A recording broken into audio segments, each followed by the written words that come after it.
Okay, so let's talk about cost and material costs. I'm the typical accountant. I love dealing with spreadsheets, and I track all of my numbers on a given period basis. Okay. Um, these are my cost estimates for my materials, and I look at everything by gram because all of my um, formulas are based on grams. So I'll show you how this works. But what I do is I break my cement all down. That's the price. The base price is $27 a bag. Distilled water cost me about $1 a gallon. The acrylic paints that you see me use, 8 ounces, $2.50. The metallic gold, it's about $5.87. Break it up by grams. You're looking at about a penny or 2 pennies per gram.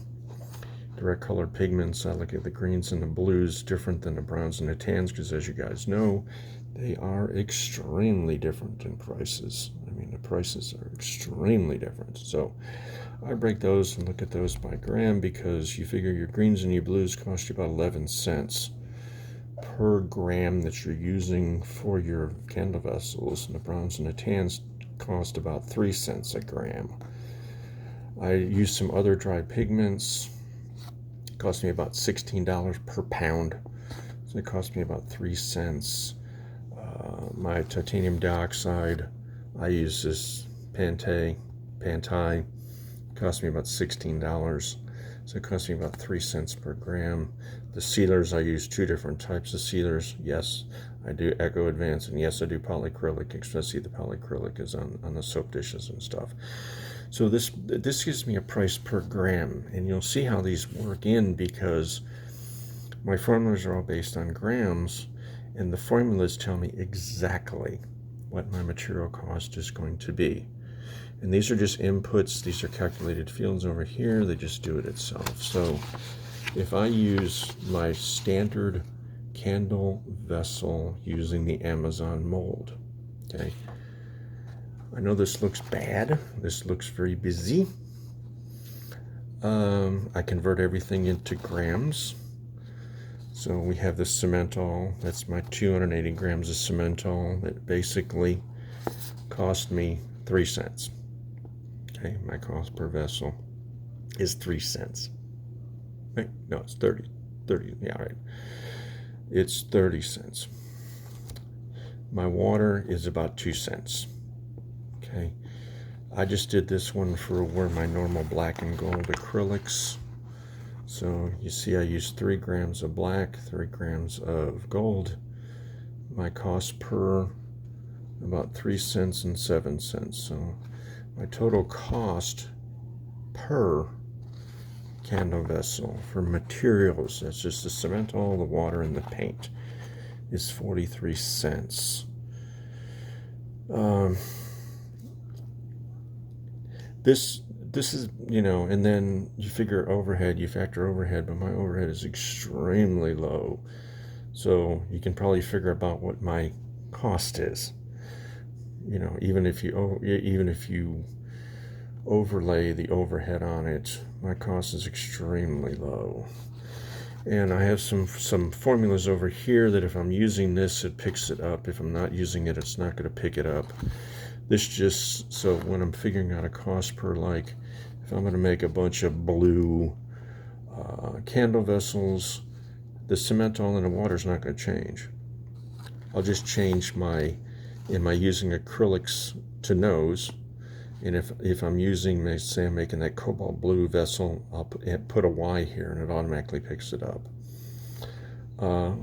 Most of my vessels I do not seal. If I'm going to seal them, I would change these nose to just Y's, and it'll bring over the max load amounts over here and give me what that cost is going to be. Also, if I'm going to use the titanium dioxide, same issue. I'm going to load 8 grams based on this max load over here, based on my percentages. To me, this does all the work for you, because it looks at what's up here, the 280, and gets these max loads based on whatever this weight is. So it knows that 3 grams is my max load that I want to use for that, because that's all I use. And the same thing down here, my dry pigments, 1% over here, or if I want to use, my max load here is 3% on these colors. I never go over 3%, I never go over 1% here. So this tells me what those are. My dry pigments, I may go between 3 and 5%. It depends on which ones I want to use. And so this thing does all the calculations for me to tell me exactly what each vessel costs. Okay. And you probably say, well, that's a lot of work to figure out. It costs you 43 cents a vessel. It does, but it also gives me a lot of leeway when I start to look at wholesale business, when I'm looking at bulk business, when I'm looking at what do I want to throw in as a freebie business. Okay. Because there's more of the business than just selling retail.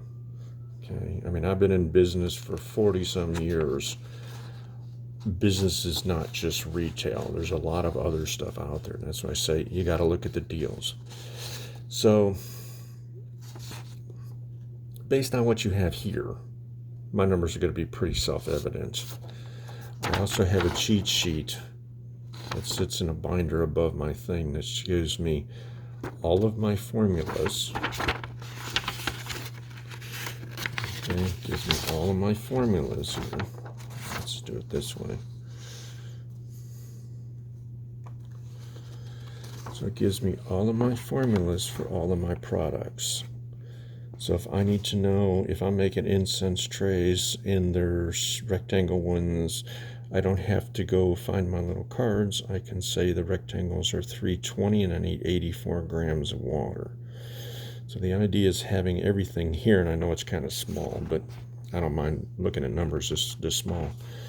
This tells me exactly what my formulas are. I don't need to go back and do a trial and error. I don't need to go take 1 cup of this and a half a cup of water or whatever. I know exactly what to weigh, and off I go.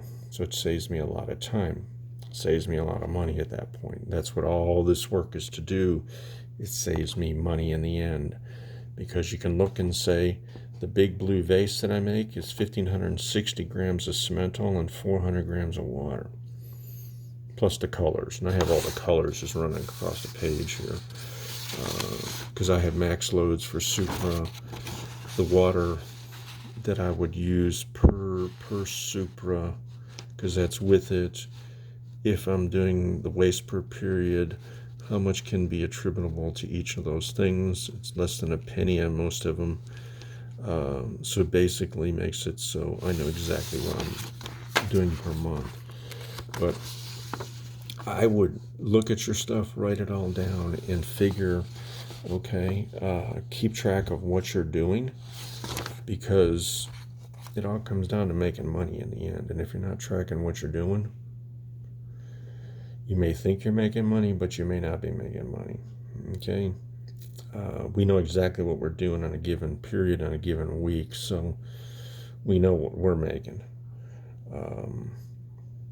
So that's it for this one. I just wanted to show you these. I have these in Excel too, so if anybody wants me to send you one, I can send you one. You can kind of follow through. What I do on the given month is I'll go back and change these if anything has changed in pricing. Change these, they flow across to here, automatically recalculates what your cost is going to be. So it saves you the hassle of going through and manually doing anything. So that's about it for this one. I just wanted to talk about cost, because we always talk about material cost in the group, and at times I think we get bogged down in what's cost, and I'm only looking at materials because my overhead is chump change. So that's it. Okay, thanks, bye.